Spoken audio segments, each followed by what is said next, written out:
Assalamualaikum warahmatullahi wabarakatuh. Berjumpa lagi bersama saya Zaki Mubarok. Pada hari ini saya akan memberikan sedikit materi mengenai bab pupujian. Nanti apa yang dimaksud dengan pupujian, bagaimana contoh pupujian, terus cara mengidentifikasi pupujian, terus dari manakah pupujian, apakah fungsinya. Oke, baik, kita lihat dulu materi pada berikut ini. Baik, sebelum kita memulai pembelajaran, kita lihat terlebih dahulu kompetensi dasar. Oke, di sini ada 3.3. 3 menandakan ilmu pengetahuan, penilaian pengetahuan ya. Jadi pada 3 ini merupakan penilaian pengetahuan. Ini merupakan nilai pengetahuan. Oke ya, apa aja sih nilai pengetahuan pada bab pupujian ini? Ialah mengidentifikasi bentuk, struktur, dan sisi teks pupujian dengan fungsi sosial dan aspek kebahasaan. Nah, baik, di sini ada 3.3. Nah, apa itu sih 3.3? Yang 13 ini ialah menunjukkan bab ya, bab yang kita pelajari.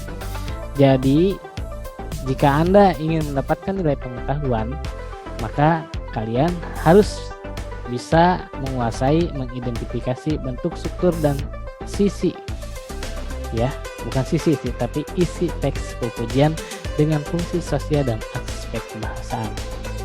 Lalu di bawah ada 4.3. Yang 4 ini apa sih Pak? Yang 4 ini adalah nilai ya, keterampilan. Oke, tulisannya agak sedikit bagus ya. Nah, nilai keterampilan pada bab pupujian. Nah, apa itu? Melantunkan pupujian dengan ciri khas daerahnya masing-masing sesuai dengan fungsi sosial, struktur teks, dan aspek kebahasaan. Jadi, jikalau kalian ingin mendapatkan nilai keterampilan, maka kalian harus bisa melantunkan pupujian dengan ciri khas daerahnya masing-masing sesuai dengan fungsi sosial, struktur teks, dan aspek kebahasaan. Oke, kita lanjut ya. Kita lanjut. Oke. Ini adalah pengertian dari pupujian. Oke. Pupujian adalah salah satu bentuk puisi lama dalam sastra Sunda yang isinya memuat ajaran agama Islam. Pupujian merupakan adaptasi dari puisi syair dalam kesusastraan Arab.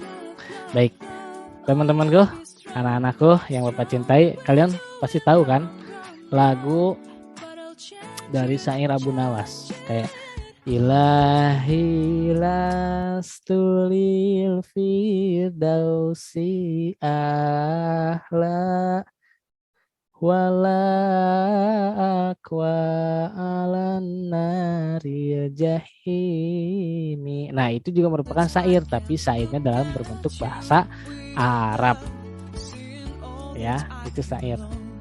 Nah, ini lihat ya, bentuk pupujian merupakan adaptasi dari puisi syair dalam kesusastraan Arab.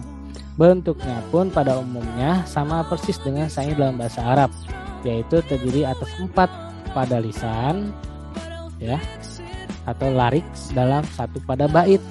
Setiap pada lisan terdiri atas 8 enggang suku kata dengan bunyi purwakanti atau rima a a a a a. Oke, kita lanjut ya. Bagaimana Pak jika non-muslim mempelajari materi ini? Nah, Bapak ingatkan pada materi hari ini kita tidak hanya ya, kita tidak memperdalam ajaran agama Islam, tetapi kita memperdalam sastra Sunda.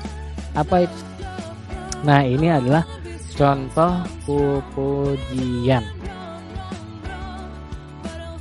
Kita lihat, kita dengar tadi ada 1 pada. Apa sih yang dimaksud dengan 1 pada? 1 pada ini ialah 1 bait. Yang mana Pak 1 bait itu? Yang ini nih. Nah, Nah ini ya. Nah ini satu pada atau satu bait. Nah, oke.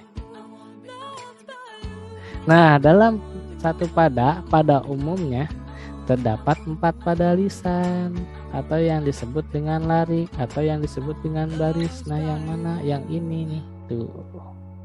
Oke. Ini ada 4 pada lisan, 1, 2, 3, 4. Nah ini 4 pada lisan. Pak, yang ini itu apa sih Pak? 888 nih. 888 ini itu apa sih Pak? 88 ini adalah merupakan enggang suku kata. Ada 8 suku kata. Yang mana Pak adalah suku kata ini? H1, U2, G3, R4, S5, R6, D7, A8. Oke. Apa sih Pak Purwakanti itu? Purwakanti itu rima dalam bahasa Indonesianya. Rima itu yang mana sih Pak? Saya belum mengerti. Nah, rima itu yang A, A. Nih. A itu yang mana sih Pak? Oke. A itu yang mana? Yang ini yang di ujungnya. Hayu gerak saradia. Mengpengkeun hirup di dunia amakeun sampereun ya di akhir moal sulaya. Nah ini yang dimaksud dengan pupujian, contoh dalam pupujian. Oke, lanjut ya. Jadi dalam satu pada itu sama dengan satu bait. Kalau satu pada lisan merupakan satu larik atau satu baris. Ya.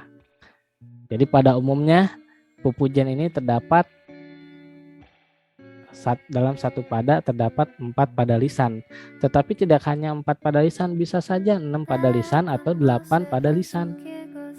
Kenapa Pak bisa seperti itu? Yang pertama bentuknya baku, yang kedua setiap masing-masing daerah mempunyai ciri khasnya masing-masing. Lanjut ya. Oke, ini adalah fungsi pupujian. Jadi secara garis besar, pupujian mempunyai 2 fungsi, yaitu fungsi sosial dan ekspresi. Pupujian merupakan fungsi sosial karena, ingat-ingat kata kuncinya apa? Bertujuan mengingatkan. Bertujuan mengingatkan masyarakat terhadap ajaran agama Islam. Yang kedua, pupujian juga mempunyai fungsi ekspresi karena pada dasarnya merupakan gambaran dari ekspresi jiwa dan perasaan cinta terhadap agama. Paham sampai sini? Oke, kita ulang apa yang dimaksud dengan pupujian. Pupujian ialah bentuk puisi lama dalam sastra Sunda yang isinya memuat ajaran agama Islam. Pak, satu pada itu apa sih Pak? Satu pada sama dengan satu bait.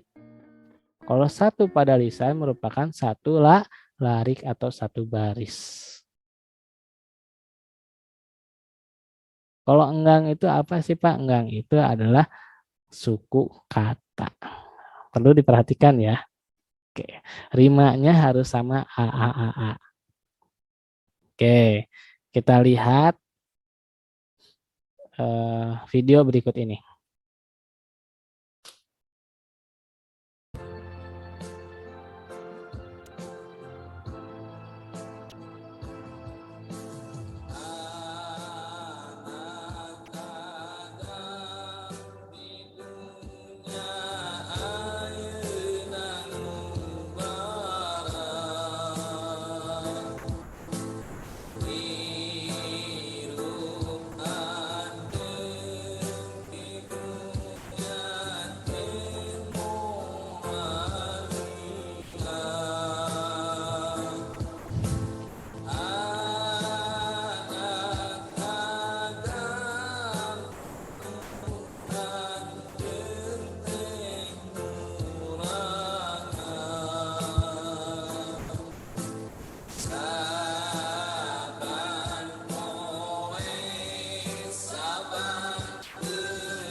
Oke.